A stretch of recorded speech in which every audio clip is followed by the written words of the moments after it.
بسم الله الرحمن الرحيم نحمده ونصلي على رسوله الكريم أما بعد عن عبادة بن الصامت رضي الله تعالى عنه أنه سأل رسول الله صلى الله عليه وسلم عن ليلة القدر فقال في رمضان في العشر الأواخر فإنها في ليلة وتر في 21 أو 23 أو 25 أو 27 أو 29 أو آخر ليلة من رمضان فمن قامها إيمانا واحتسابا غفر له ما تقدم من ذنبه ومن أماراتها أنها ليلة بلجة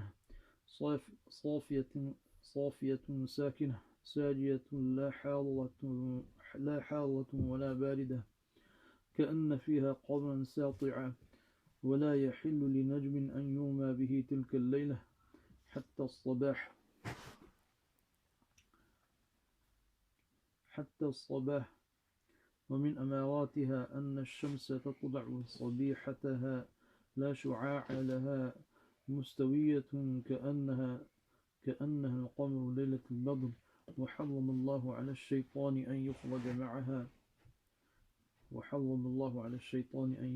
أن يخرج معها يومئذ أو كما قال عليه الصلاة والسلام الدور المنثور عن أحمد والبيهقي ومحمد بن نصر وغيرهم. Sayyidina Ubadah bint Samit radiallahu anhu reports that he asked the Messenger of Allah sallallahu alayhi wasallam about Laylatul Qadr. He replied, it is in Ramadan during the last 10 days on the odd numbered nights, either the 21st, 23rd, 25th, 27th and 29th, or the last night of the month of Ramadan. Whosoever stands in ibadah on this night with sincere faith and with genuine hopes of gaining reward, his previous sins will be forgiven. Among the signs of this night is that it is a serene, quiet, shining night, not hot nor cold, and as if through the amount of spiritual night the moon remains clear without any rays. No stars are flung at the shayateen on that night until the break of dawn. Another sign is that the sun rises without any radiant beams of light, appearing rather like the moon in its fullness. On that day Allah prohibits the shayateen from rising up with the sun, or as our beloved Master Muhammad sallallahu alayhi wasallam said, this hadith is reported in Adul Manthur from the Musnad of Imam Ahmad, and it is also reported by Bayhaqi. Now, partly the subject in this hadith,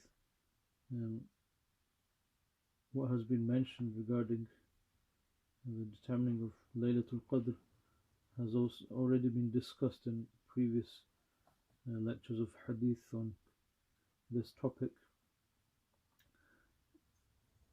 And also what is mentioned in this hadith specifically is that some signs are mentioned about the actual night. These signs are clear and need no further explanation.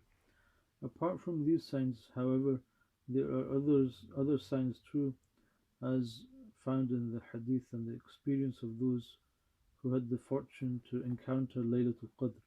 The sign that is, however, most common in the hadith and generally witnessed is the rising of the sun without any radiant beams of light. The other signs besides this are not necessarily always found. One Sahabi, Abada bin Abi Lubaba, may Allah be pleased with him, says, on the evening of the 27th night I tasted the water of the sea and it was sweet. Ayub bin Khalid rahimahullah says, when I once had to perform ghusl with bath with seawater, then on tasting it I found it sweet. This was on the 23rd night.